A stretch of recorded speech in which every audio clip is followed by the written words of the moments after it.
Rock history is full of loud names, wild stories, and guitar heroes who became global icons. But some legends changed everything without shouting about it. Mick Ralphs is one of those men. You may not instantly recognize his name, but you know his work by heart. The moment you hear the opening riff of Can't Get Enough or the raw punch of All the Young Dudes, you are hearing rock history in its purest form.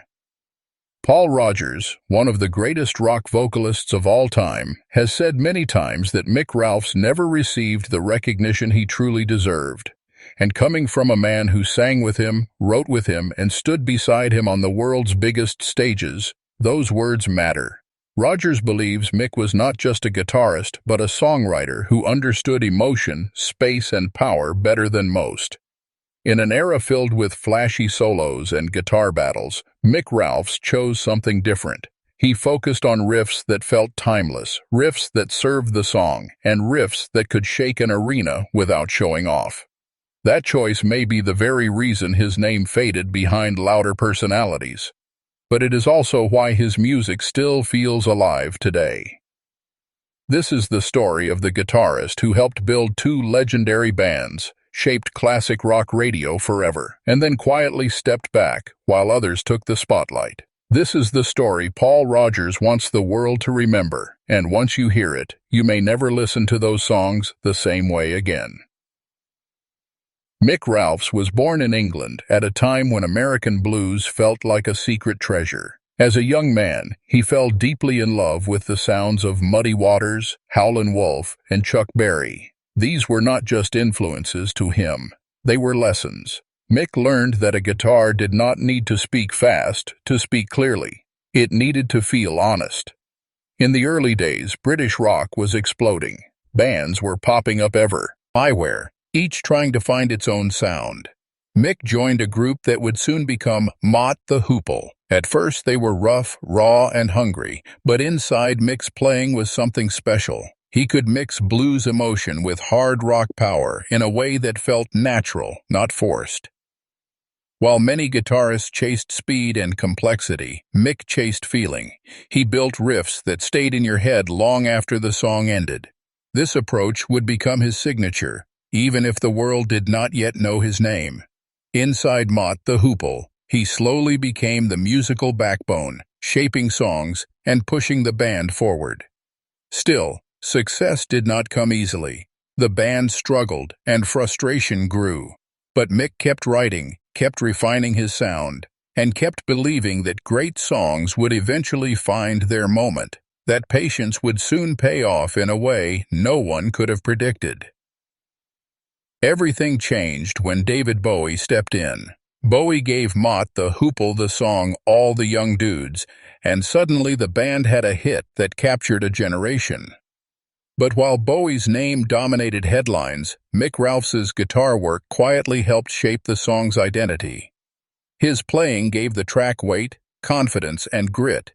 The song became an anthem, and Mott the Hoople finally tasted real success. They were no longer struggling outsiders. They were part of rock history. But inside the band, tensions remained. Mick felt creatively restless. He wanted heavier sounds, stronger riffs, and more control over the music's direction. Despite the success, Mick made a bold decision. He walked away. Leaving a successful band is never easy, but Mick trusted his instincts. He believed something bigger was waiting.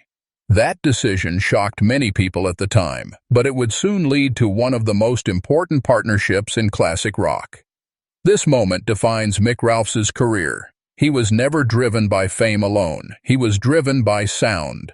And that commitment to music over ego would soon bring him face to face with Paul Rodgers, setting the stage for rock history to be rewritten.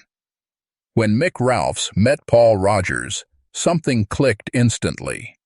Paul had just left Free, a band known for its soulful power and emotional depth. Mick had riffs, Paul had a voice, and both shared a deep respect for songwriting. They did not want flash. They wanted songs that felt real. Their first jam sessions were electric. Mick brought riffs that felt simple but unstoppable. Paul heard melodies and lyrics inside them almost immediately. This natural chemistry became the foundation of Bad Company. From the very beginning, their goal was clear: make music that hit hard and felt honest. Mick's guitar style was perfect for Paul's voice. It left space, breathed, and allowed emotion to lead. Paul has often said that Mick understood when not to play, which is a rare skill. Together they built songs that sounded massive without being complicated. Bad Company was not formed to chase trends. It was formed to make timeless rock music, and from the very first recordings, it was obvious they had something special. Mick Ralphs had found the perfect partner, and Paul Rodgers had found a guitarist who truly listened.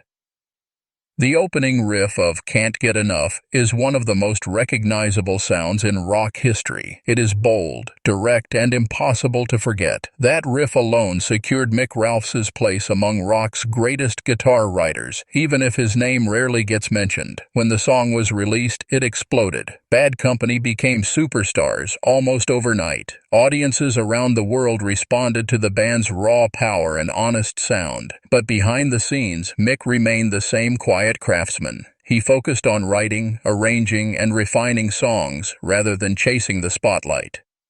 Paul Rodgers has said many times that Can't Get Enough was proof of Mick's genius. It showed how a simple riff, played with confidence and feel, could move millions. No tricks, no speed contests, just pure rock energy. The success of Bad Company confirmed what Mick had always believed. Great music does not need to be complicated to be powerful. And yet, as the band's fame grew, Mick's personal recognition did not grow at the same pace. The songs became legendary, but the man behind them remained in the shadows. Bad Company released hit after hit. Feel Like Makin' Love, Rock Steady, Ready for Love. Each song carried Mick Ralphs' fingerprints. His guitar parts were always memorable, always serving the song. He understood dynamics better than most guitarists of his generation. Paul Rodgers often praised Mick's ability to build atmosphere. He did not crowd the music. He shaped it. This is one reason Bad Company songs still sound fresh today. They are not tied to a specific trend or era. They feel human. While other bands chased longer solos and louder production, Bad Company trusted feel and groove. Mick's playing gave the band its backbone. Without him, the songs would not breathe the same way. Yet history often focuses on frontmen. Paul Rodgers' powerful voice naturally drew attention, and Mick was fine with that. But as time passed, critics and fans began to forget just how crucial Mick Ralphs was to the band's identity. Mick Ralphs was never interested in being a rock star personality. He avoided drama, interviews, and ego battles. He let the music speak for him. In a business that rewards loud voices, this choice came at a cost.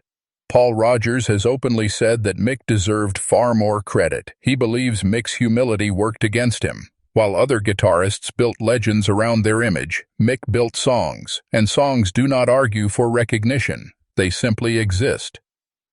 Mick's focus remained on collaboration. He cared more about the band than his own spotlight. This mindset made him respected by musicians, but less visible to the public.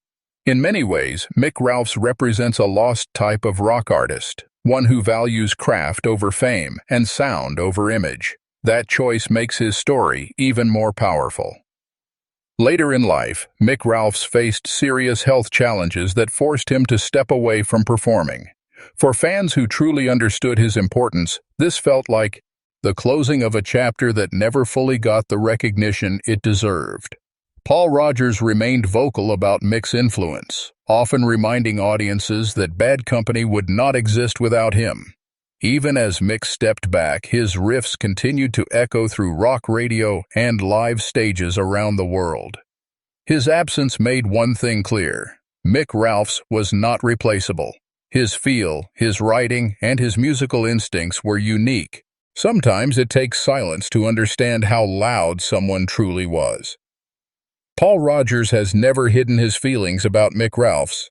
He believes history has been unfair. In interviews, Paul describes Mick as one of the most underrated guitarists in rock, not because he lacked talent, but because he never chased attention. Paul often says that Mick taught him the power of simplicity. Together, they created songs that still connect with people decades later. For Paul, that legacy matters more than awards or rankings. This public support from a legendary singer has helped bring renewed attention to Mick's contributions. Slowly, fans are starting to look beyond the spotlight and appreciate the foundation. As new generations discover classic rock, Mick Ralphs' work continues to find new ears. Guitarists study his riffs, songwriters admire his restraint, and fans feel the power of songs that never age. Recognition does not always come on time. Sometimes it arrives quietly, through respect rather than fame. Mick Ralphs' influence is everywhere, even if his name is not always mentioned. Paul Rodgers hopes that telling this story will help correct the record, not to rewrite history, but to complete it. Mick Ralphs may never be the loudest name in rock history, but his legacy is undeniable. He helped shape the sound of classic rock, built two legendary bands, and created riffs that defined generations. Paul Rodgers' words remind us of an important truth. Greatness does not always seek attention. Sometimes, it waits to be rediscovered. And every time that opening riff of Can't Get Enough hits the speakers, Mick Ralphs' place in rock history becomes impossible to ignore.